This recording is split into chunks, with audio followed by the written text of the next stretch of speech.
Alright, so let us start the class today. Till now we have laid what we call vector spaces. Alright.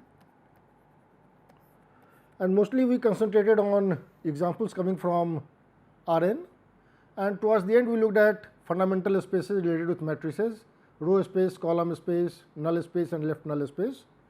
Now we would like to look at functions. So I have vector space V over F, and I have W, another vector space, over F itself. So the important thing is that a scalar set is the same. A scalar set is the same. All right. I want to define a function T from V to F, W. So generally we write F from V to W.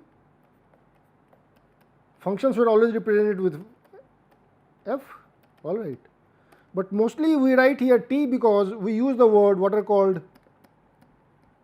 linear transformations,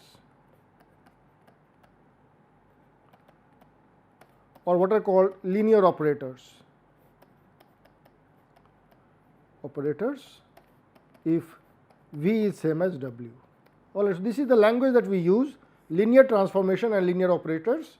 There are functions that you can define from V to W, but then you may not make much sense of it unless your function is having this property of linearity. All right. So first let me give you a definition and then look at some examples. All right. So definition of function T from V to W is said to be a linear transformation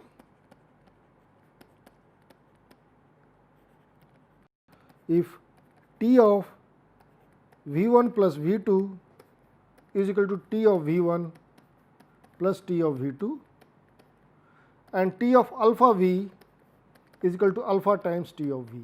So what I am trying to say here is that, all right, I am trying to stress here that this V1 and V2, they are elements of, they belong to, so they belong to V, fine, the vector space V. I have picked up two elements from V, I am adding it, all right. The image that I get can also be obtained accordingly, that is one thing. Similarly, there is something like a scalar multiplication, so we have this. So what we are saying in mathematics is that the operation of taking image, the operation of taking image. So whenever you have a function, you take the image of the function.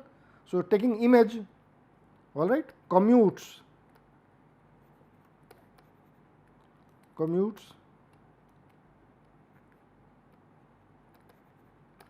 with the operations of vector addition and a scalar multiplication. Is that okay? So what you are saying is that when I am going from V to W, in some sense my operations are preserved. The operations do not change much, all right. They have some nice properties. So let me make it diagrammatical thing here. So I have a vector space V, I have a vector space W, fine. I have two vectors here which is V1 and V2. What I can do is I can sum the two. So if I sum the two, I will get V1 plus V2. So I have done the addition here, all right. So this operation is looking at the addition, and from here I can go to T of V1 plus V2. So this is my image that I am looking at, fine. What I can do is I can also take the image from here to here. So I am looking at T of V1 which comes here. So this is my T of V1, fine. Similarly, V2 will have some image, T of V2, fine. So this is again the image that I am looking at, fine. Now what this part, so our condition was that T of V1 plus V2 should be equal to T of V1 plus T of V2. So what it says is that if I want to add these two vectors, the sum must go back here itself, there is no other choice. So, when I want to add here, this will be the same vector. Is that okay? So, what you are saying is, look at this, this is called the image, all right, and then you are adding, all right. So, you are looking first the image and then the addition. This should be same as first take the addition, all right, and then take the image, fine. So, you are taking the image afterwards here. First you are taking the addition and then the image. So, what you are saying is the two operations of addition, all right, and the operations of image, they commute. Is that okay? A similar thing is true for a scalar multiplication also, and that I am not drawing here, but this is what it says, that T of alpha v is same as alpha times T of v. So, alpha is a scalar and v, v1, v2, they belong to the v, which is the domain space. Is that okay? So, we will understand the implication of this, that how does this play a role to us. So, first we will look at some examples where T is not a linear transformation. We will have some problems with it. All right, so let us look at examples now.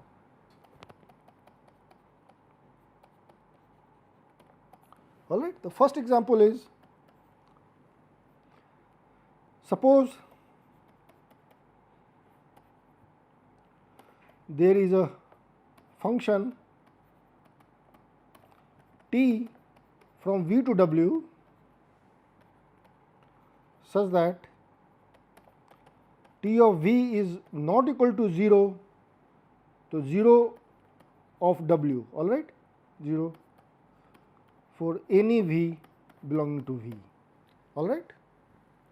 Can such a function exist? Can such a function be a linear transformation? I can always have a function, but so suppose there is a function this such that this happens. Can such a function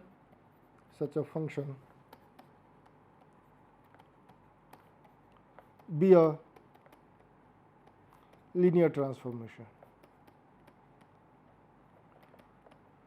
Important, from next time I will be writing LT for linear transformation, the short form, all right. So, look at here, what you are saying is that T of v is never 0, all right. You are saying T of v is never 0, fine. So, 0 is not equal to T of v, you are saying, for all v belonging to v, this is what you are saying. So, take alpha is equal to 0, then what we know is, then by definition of linear transformation, T of alpha v, which is same as T of 0 times v, which you know that T is 0, all right, fine.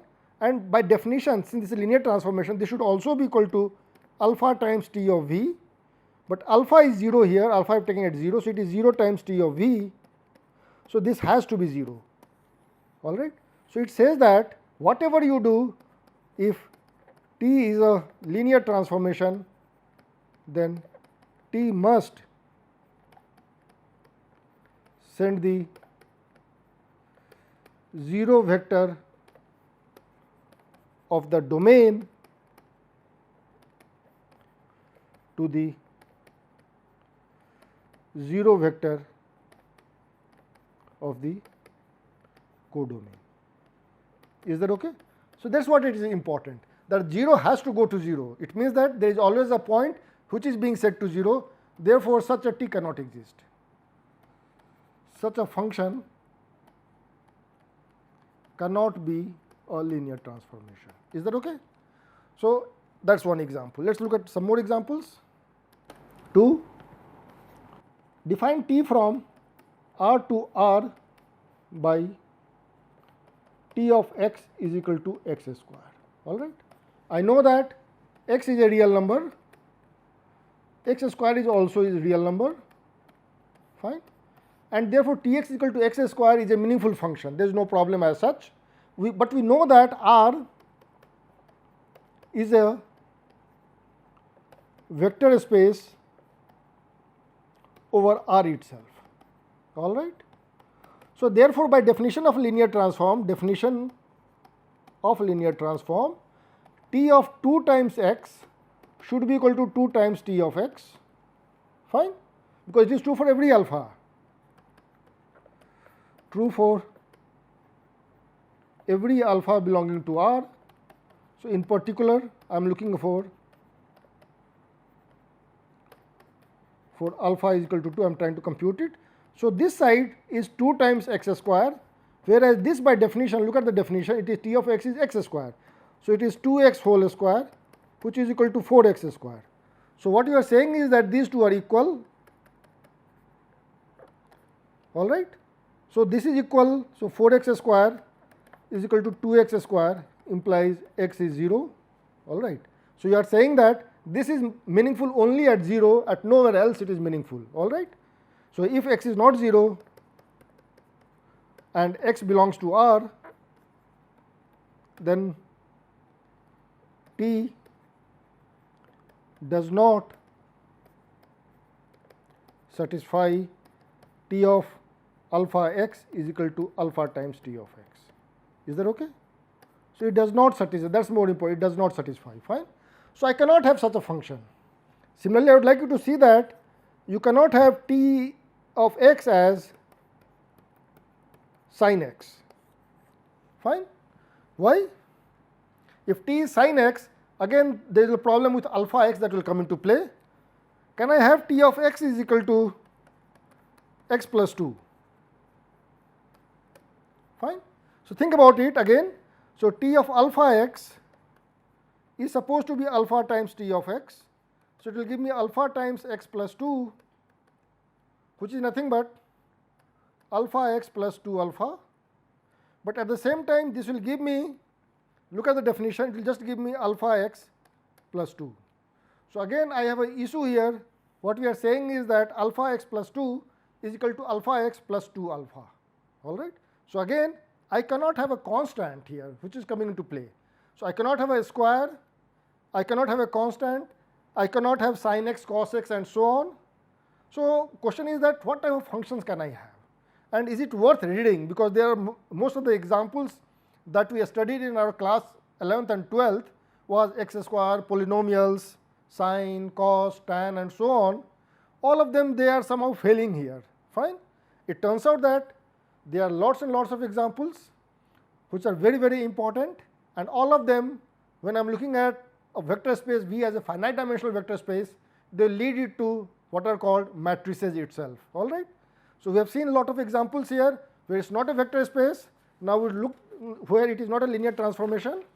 Now, I would like to look at how should we define this, is that okay, so that it makes sense, and some examples thereof.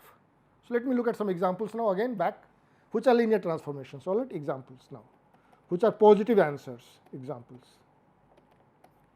I can define t of x, so t from R to R itself, define t of x as equal to a times x for some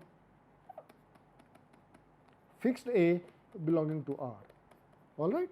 Then you can see that t of alpha x is equal to a times alpha x, which is same as alpha times a x, which is alpha times t of x, fine. And t of x1 plus x2 is equal to alpha times x1 plus x2, which is same as alpha x1 plus alpha x2, which is same as t of x1 plus t of x2. So, both the conditions are satisfied.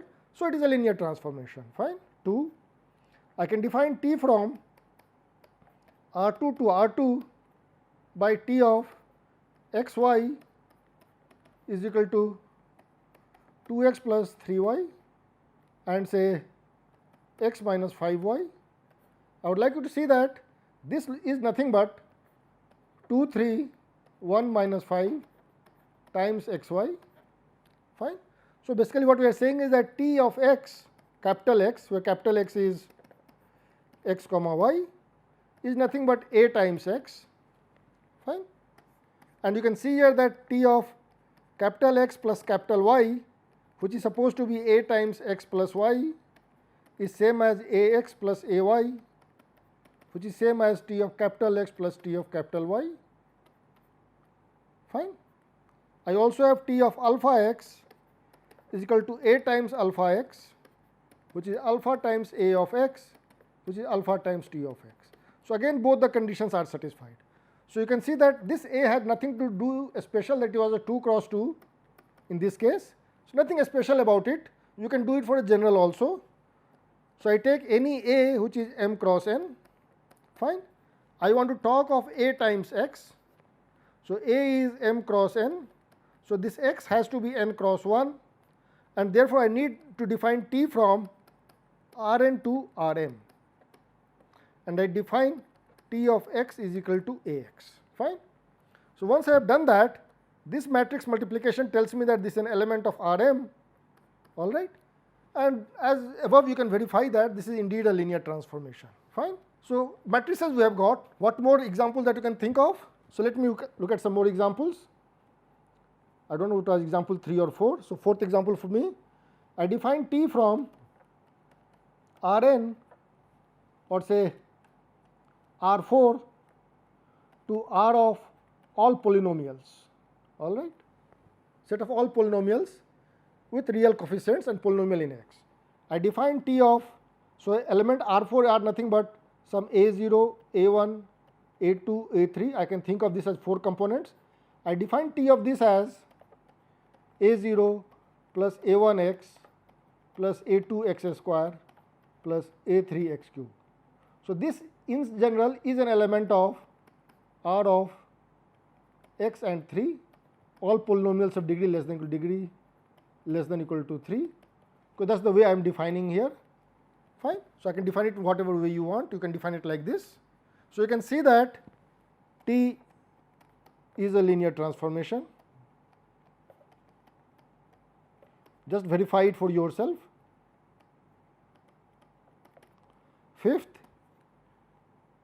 I define t from Rx to Rx by t of x or t of fx. T of f of x is a polynomial by x times f of x. Is this a linear transform? That is the question, fine. So what do we need to show? Look at t of fx plus gx, two polynomials. So what we are saying is that we are multiplying the element. So it is x times fx plus gx, so which by definition is nothing but x times fx plus x times gx. So this is equal to t of fx plus t of gx, fine. What about the scalar multiplication? Alpha times f of x, t of this. So this by definition is x times alpha of f of x, which is same as alpha times x of f of x, because alpha is a constant, it is a scalar number, so it comes out to same as alpha times t of this, fine. So you can say that this is also a linear transform. I am just multiplying by x. What about differentiation and integration? So 6, I define t from Rx to Rx by t of, say, I have a polynomial a0 plus a1x plus an x to the power n. I define this function to be equal to a1 plus 2a2x plus 3a3 x square plus so on plus n an x to the power n minus 1. So what I am saying, I am looking at ddx of f of x, fine. I am looking at this. So remember that if I am differentiating, so differentiation of, so recall that if I am looking at differentiation of two functions fx and gx, fine. If I am differentiating two functions, then sum of two functions when I differentiate, it is sum of their differentiations. So this is nothing but fx plus ddx of gx. So this will give me t of fx plus t of gx, and this is nothing but t of fx plus gx. So differentiation operator in some sense is functioning nicely. Let us look at the other part. T of alpha of f of x is ddx of alpha fx, fine. So this is same as alpha times ddx of fx, because alpha is a constant, a scalar quantity, and therefore this is same as alpha times t of f of x. Is that okay? So again this is also an example. One more example before I leave this. So 7, at least one more example. Let us look at integration. So I want to look at integration. So I want to look at t from Rx to Rx. You can also look at t from set of continuous functions to set of continuous functions, all right, because integration is meaningful only for continuous functions, and what are called slightly more you can go, demand integration and so on, try to understand where you can do integration. So you can define integration also here. So verify that t of f of x defined by 0 to x f t dt is a linear transformation, all right. So if you want to check it, so what we know is that 0 to x f t plus g t dt is 0 to x f t dt plus 0 to x g t dt. Therefore, that will happen, and 0 to x of alpha f t dt is alpha times 0 to x f t dt. Is that okay? So you can see that I have given you enough examples to motivate you that they are important. Fine. The most of the things that we learnt in class 12th was calculus. In calculus, differentiation and integrations were the most important things. So we see that all of them have been taken care of, all right. Whether you are looking at set of continuous function, set of differentiable functions are also continuous functions, so they can be integrated, differentiation and so on, everything makes sense. So we can talk of functions from one vector space to another vector space, where the vector spaces are themselves say 5 times, 4 times, 20 times differentiable, continuous and so on, whatever way you want, all right, fine. I would also like you to, one more, the last one, I think 8th, define. So I have got, suppose I have got t is a linear transformation from V to W. I have another linear transformation S from W to Z. So they are linear transformations, fine. Question, so if I look at here, V is here, W is here, Z is here, T is coming from here, S is coming here. So I can talk of composition of function SOT from V to Z, fine. I can talk of this. Is this a linear transformation? So we know that matrix multiplication is a meaningful object. So we hope that this should also be, composition of functions is also a function. So let's see what happens to this. So SOT is, I have to look at V here. So it is V1 plus V2. So this by definition is S of t of V1 plus V2, that is the composition of function, that is the way you write. So this by definition is equal to S of t of V1 plus t of V2. Why I can write from here to here? Because t is a linear transformation. So coming from here to here is t is a linear transformation, all right. Because of that I can come from here to here. Now from here I can write it as S of t of V1 plus S of t of V2. Why I can write this? Because again from here to here I am looking at S is a linear transformation, all right.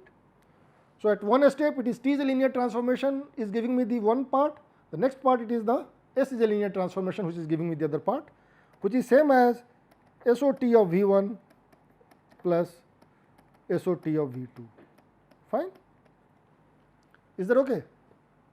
So you can see that SOT will behave nicely. So similarly you can show that SOT of alpha V is alpha times SOT of V.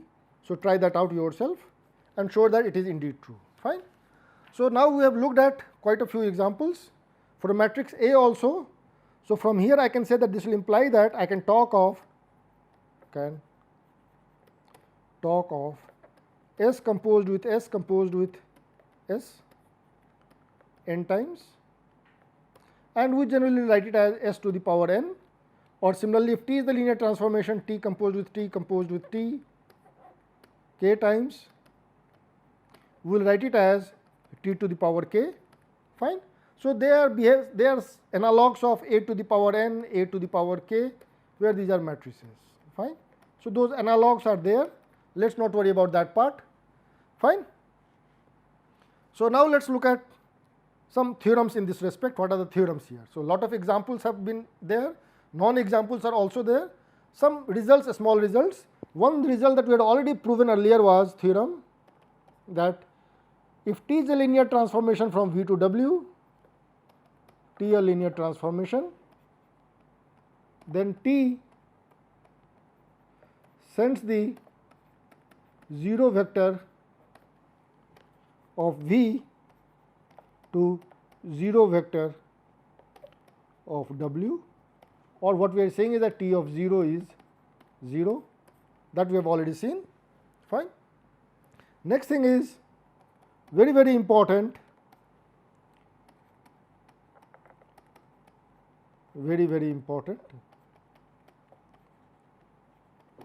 The previous result was also important, but this is very important in the sense that how do I define T, all right. So, suppose, so let V be a finite dimensional,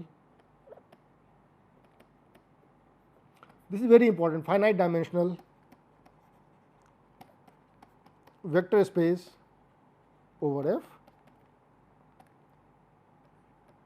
Let V1, V2, Vk be a basis of V over F, then T of V, the image of V under T for any V belonging to V is known as soon as we know the image of basis vectors, all right. This is what I am writing in terms of the language, but actually mathematically what we write is that if V is equal to summation alpha I V I going from 1 to k. So, what we are saying is that I have V is an element of capital V. So, V belongs to capital V, V1 to Vk is a basis, this is a basis, all right. Yeah. So, this is a basis. What does it imply? Since this is a basis, it implies that I can write V as linear combination. So, I am writing this as the linear combination. Is that okay? So, therefore, what I am saying is that if I look at T of V, by definition it is equal to T of I is equal to 1 to k alpha I V I, but now linearity will tell me that this is same as T of alpha 1 V1 plus T of alpha 2 V2 plus T of alpha k Vk, which is same as alpha 1 T of V1 plus alpha 2 T of V2 plus alpha k T of Vk, all right. So, note here what I am trying to say here is that Vi's are known, that is given to me, this is a basis. To get the V, I need to get V, need alpha i's. So, the same alpha i's are here, fine. So, I just fix my alpha i's, look at the images here T V1, T V2, T Vk, and I know what is T of V is, all right. So, what we are saying here is that it is nothing but T of V1 till T of Vk times this vector alpha 1 to alpha k. Is that okay? So, that finishes this theorem. You can see that I have written the vector here and the scalars that come into play, all right. So, that is all for now. Thank you.